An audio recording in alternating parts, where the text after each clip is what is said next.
Well, hello out there. How are you doing? I hope you're doing great. Today's a great day for me too. So, in today's literacy or language arts / social studies lesson, it's fun to integrate our lessons, isn't it? We're going to be talking about a famous and historic American individual that made a big impact in America. Can you recognize his face? I sure hope so. This man here is known as Abraham Lincoln. And did you know that he was the 16th president of the United States of America? I hope you did. Those are some very important facts to remember. So, as we think about this great man from history, I thought I might pose a question to you today and find out, what do you really know about Abraham Lincoln? Is it just a name?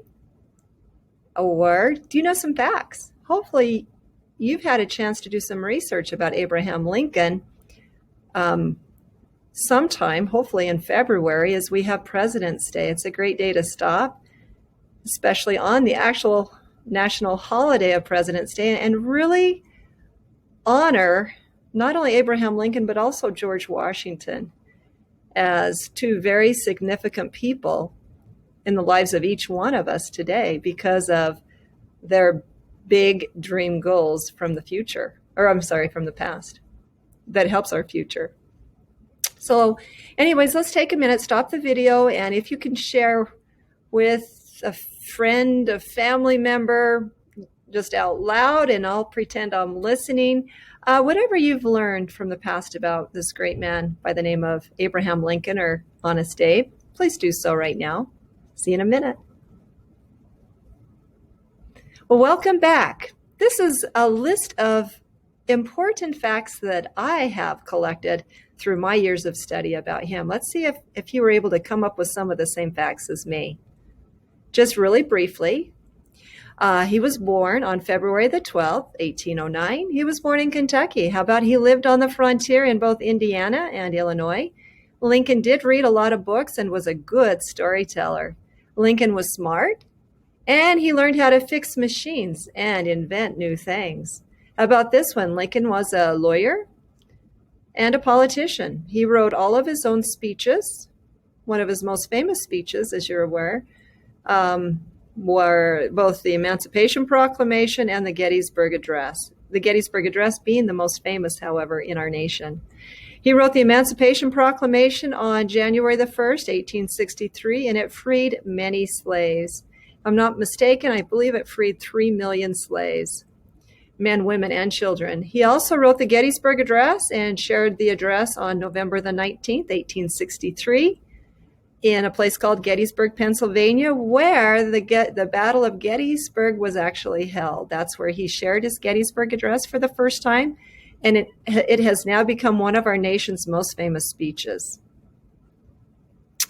In the speech, it praised the courage of the people that fought it, and it asked the people to honor the dead soldiers who were going to be in that cemetery by working toward forming a new birth of freedom and almost like a new nation. Lincoln made Thanksgiving a national holiday in 1863. Did you know that he was 6'4" tall? He was really tall.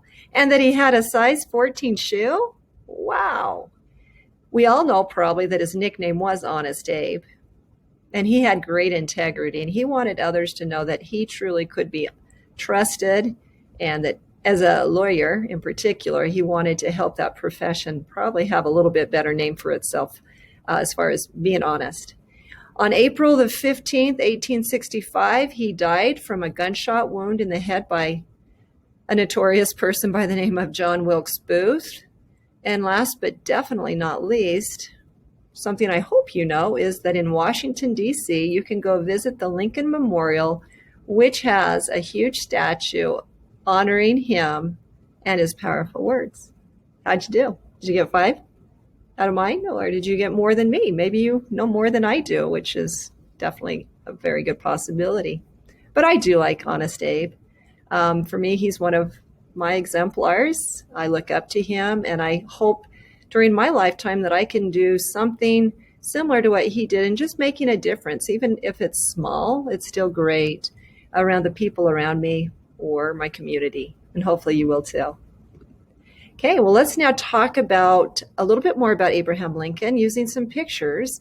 So in the 1800s, they didn't have colored photography, so we get to look at these black and white photos of him. This here is a true picture of what Abraham Lincoln did look like in 1860. This is when he was newly elected for the first time. He was elected 2 different terms, but this is what he looked like when he went into office as our President of the United States.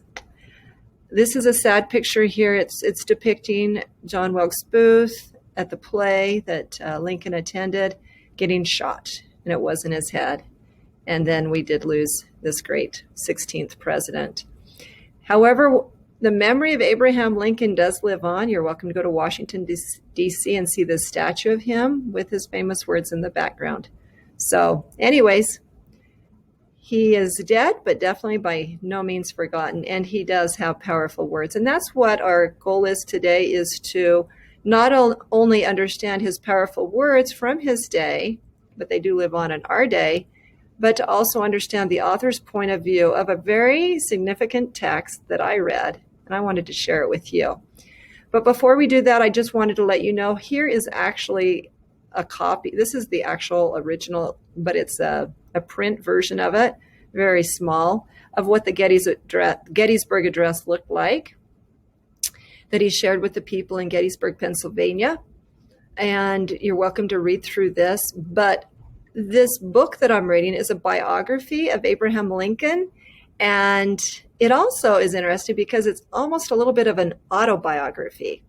So we'll be looking at that book shortly. But before we do that, what is the author's point of view? If that's one of our objectives today of our lesson, the goal of today's lesson is to be able to understand the author's point of view of a given text. What is it? Well, the author's point of view is, an author's point of view refers to his or her position on an issue, or in other words, the author's opinion or belief regarding an issue.